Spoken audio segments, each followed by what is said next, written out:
kayong dalawa sa isang lalaki. Naku, sakit na ulo nga talaga ng mama mo yun. Kung ano nangyari? Ay, peanut butter na dyan at keso para sa mga bata. Tapos, ito, pampacheck up kami ng anak niya. Sana mawala na yung ulo puso. Tapos sabihin mo, tuwag na kay ate para pasabi sa akin yung bilang pa siya. Hanip po, lakas mga refugee ni Jane na may rasyon galing sa inyo. Wala naman kasi trabaho kapag si Jane. Tapos ang bilita ng dalawang anak. Yung asawa, natanggal sa construction. Sus, meron walang trabaho, naka-asin talaga yung mga lasing. Kaya ano ka?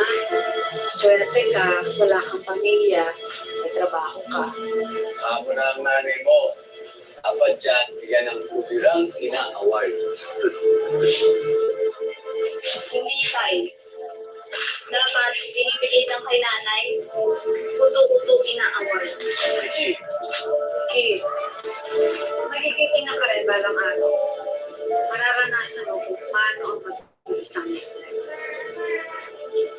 Ano, bakit di magkasama?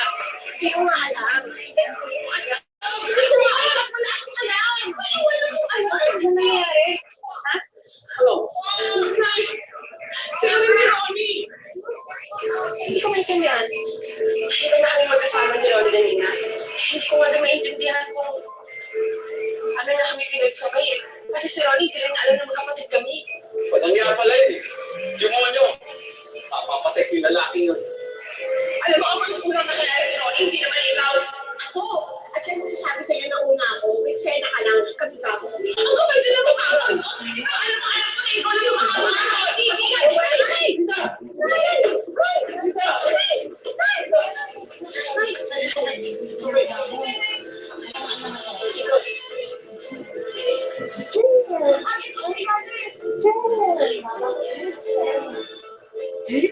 May naubayan na lang po ng ng kapatid ko na si Angge. Oo. Kay Pao po yung yung lalaki. Para hindi na po magkagulo. Ayang ba payo ng mama mo ba yun? Kay Angge. Jimmy. Opo, ganun na nga. Nakatatanda si Angge yata eh. Opo, nakakatanda. Nakakatanda si Angge. Pinayo na yun ng mama mo na paubaya mo na. Kay Pao. Yes, Jane. Oo, buhay ko. Sa gitna ng kahirapang kinagisnan ko. Isa lang ang pinagdarasal ko. Sana isang araw magkaroon ako ng magandang pamilya. Kahit hindi maginhawang buhay, basta may pamilyang bubuo sa pagkatao ko. Yung magpupuno sa kung ano man yung kulang sa akin.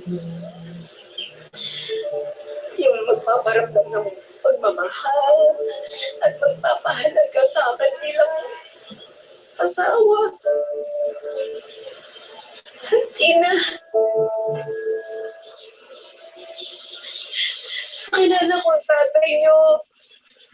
Kaya masaya kami. Kahit marami kaming pinagdaanan. Tapos, isa-isa na kayo dumating sa buhay namin. Umuha kami ng mga pangaharap para sa inyo. Sinumpa ako sa sarili ko na kahit igapang ko, nasa lang magkapag yung mga pangarap na yun. Kahit isuhin ko ang buhay ko.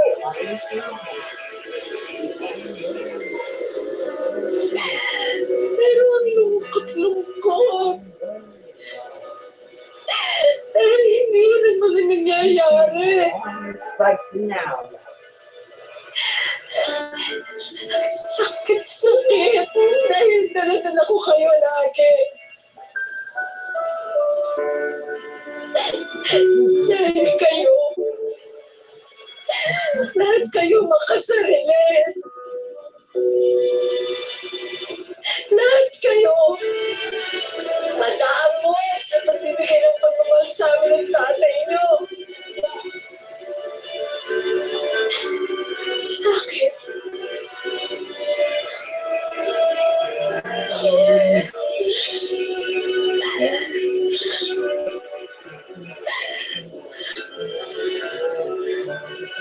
Oh, yeah.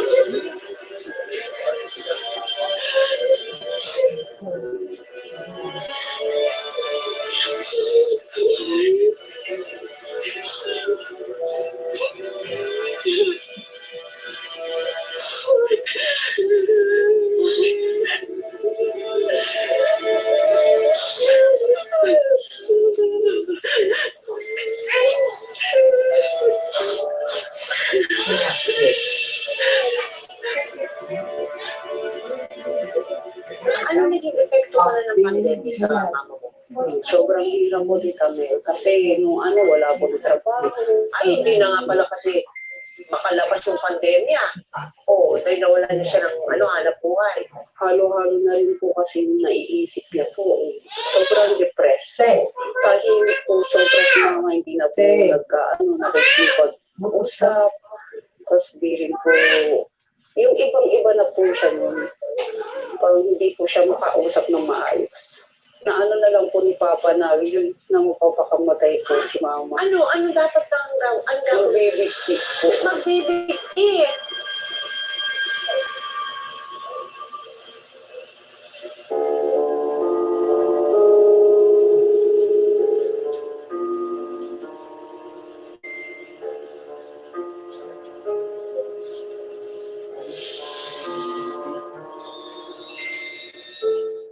Mga ka-MPK, mag-subscribe sa hashtag MPK Livestream YouTube channel.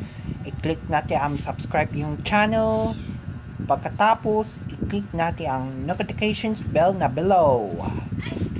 Maraming salamat, mga ka-MPK!